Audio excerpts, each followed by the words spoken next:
You're welcome back to Channel Sport this morning. We're still trying to establish connection with Toyin Ibitoye, Super Eagles media officer. But while we wait for that to happen, let's talk about the Nigerian Professional Football League, a rescheduled game that was played yesterday between Kano Pillars and Niger Tornadoes. And one man that has gotten a lot of people talking this season is Junior Lokosa, scoring his 11th goal of the season. That match actually ended 1-1. Toby, Lokosa Junior, how much do you know about him, and why has he, just started the season on fire? 11 goals in 13 games. Yeah. That's very remarkable. Yeah, he's been scoring a lot of goals, and at this rate, it's almost like a goal-a-game ratio. Right. And there are people already saying Mourinho's 23-goal record is on that trend. Yeah, why not? You know, because it's barely half of the season, and he's already on 11 goals.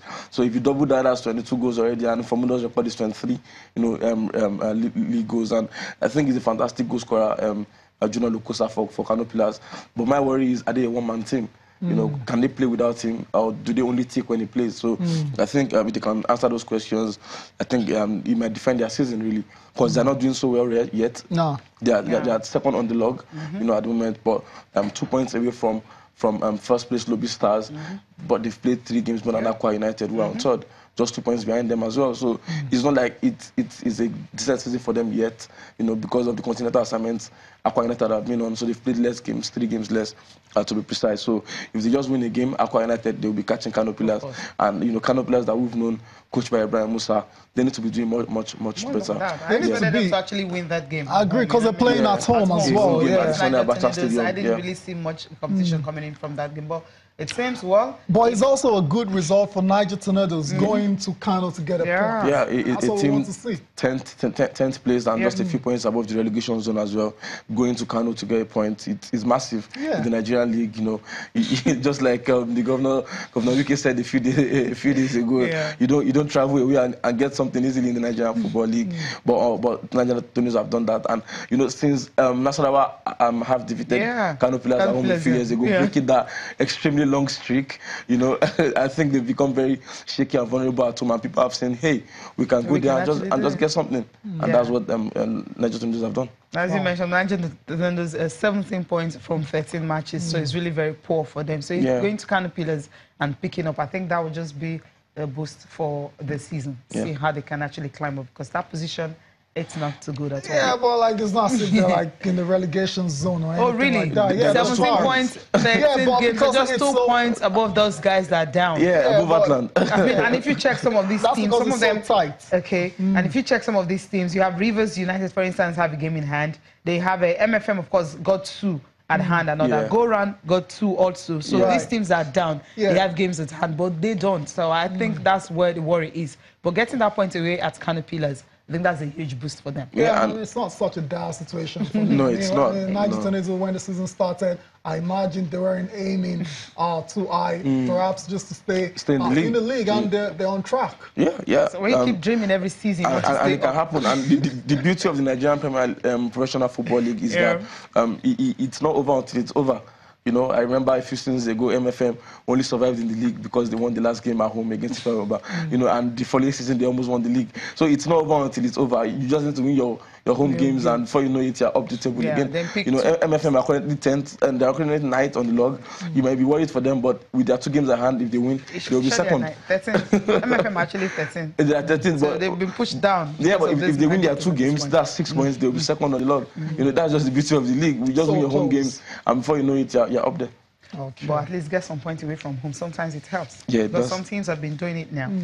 Interesting. So that's it for the Nigerian Professional Football League. Match day 13 already. Lobby Stars are surprisingly on top of the log. Still a lot of games to play, so still too early to start talking about Lobby Stars as champions. But who knows, they might go on to emulate Plateau United. You never know. So from the Nigerian Professional Football League now, let's go to England, the English Premier League, and Jose Mourinho has been in the news ever since Sevilla delivered a knockout punch to his side at Old Trafford. And the story coming out says Jose Mourinho is planning a summer overhaul of his United side this season that could see as many as 10 arrivals and departures, and this has gotten a lot of people talking, like who's going and who's coming. And you've seen United in action a lot of the times this year. And where do you think they have the most issues, the most problematic positions?